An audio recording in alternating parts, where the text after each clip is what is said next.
And now we've got the book of Obadiah.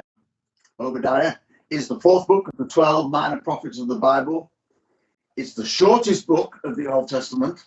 In fact, there's only one chapter and only 21 verses. It's so short that it gives you no detail about the author, except to say that this is a vision of Obadiah. And we know nothing else about him, really. So there's not much biography there. But what we do know is that the name Obadiah means a worshipper of God. That tells us something good. We're not even too sure about the dating of this book because of the scant historical detail in the book, but we think it's probably around 840 BC, based on the fact that this was the time when Edom, we'll talk about that in a minute, invaded Jerusalem alongside the Philistines and the Arabians. These 21 verses focus on one thing: Jerusalem and the coming judgment on Edom. That's it. Now, the Edomites lived in caves in the mountains around to Jacob, and instead of staying close to the blessing, they chose to try and trip up Israel, and they laughed every time that Israel was in trouble. Even the law of Moses tried to address this feud between the two brothers of Jacob and Esau. In Deuteronomy 23:7, it says, "Do not abhor the Edomites, for he is your brother." But the Edomites didn't keep their side of the directive.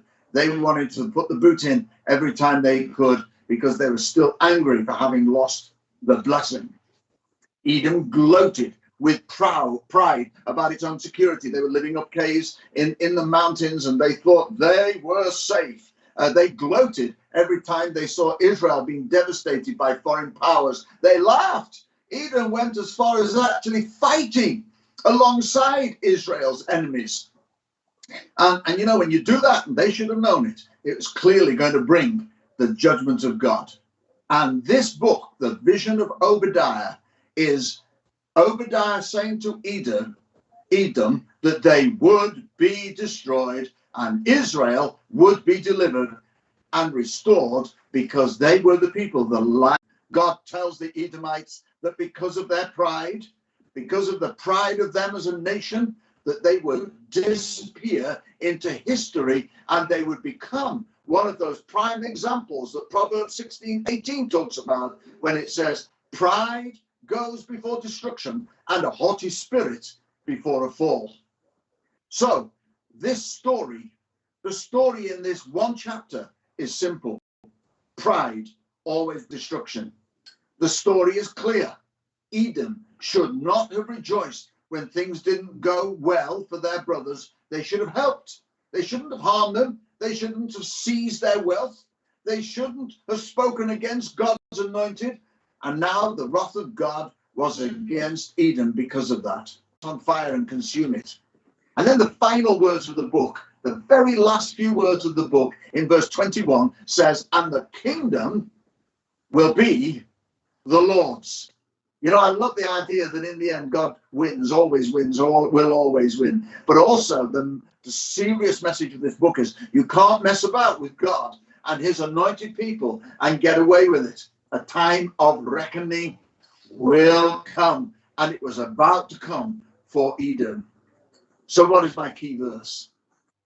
Well, it was difficult to choose a verse out of 21, and I didn't have one verse underlined. The whole book I had nothing underlined in this book. I'd never preached from this book in 42 years of full-time ministry. But I'd chosen verse 12. And verse 12 of Obadiah says, I'm not even going to read the whole verse. I'm just going to read the first part of it. In verse 12, it says, "You should not look down on your brother in the day of his misfortune." An interesting verse. Obadiah's prophecy reminds us of the destructive consequences of pride and of living in a self-centered, self-serving way where we are only concerned with how life turns out for me. When we've got really little thought of just treating somebody else. You know, when people are struggling, some can have a smoke response and say, "I wonder what they did that was so bad." Or, "Oh, I could see that coming." Or even, "It serves them right." God doesn't want me or you to be selfish.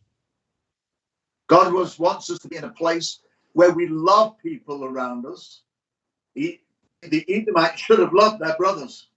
We should not look down on them or other people around us because they're struggling, or because they live in a smaller house than you, or they've got less money than you, or they've had some setbacks in their life. Hey, listen, don't judge somebody on a snapshot of their life. Judge them on the video. In fact, don't judge them at all. Just love them. At this moment in this book, it doesn't look good for Israel, but God had a plan to deliver them. And by the end of the story, we know that God did. So I ask these two words as I finish this insight into Obadiah. So now what? You know, God has a plan for your deliverance too. So don't get caught up with jealousy or resentment or unforgiveness or pride and set yourself up against anyone, especially your brothers and sisters in Christ. Love them. Help them. Right? Help to raise them up, support them. Because if you will lift others up, God will lift you up. God has got a great plan for you. So don't ruin the plan by having an ungodly response. Instead, ask God to give you the same mind and same response to people and to life that Christ had. And if we do, we'll not have the faith of Edom. We will be the blessed people of God, and through difficult times, we will come through as God restores us. And that is the 21 verses of Obadiah, the shortest book of the Old Testament. God bless you.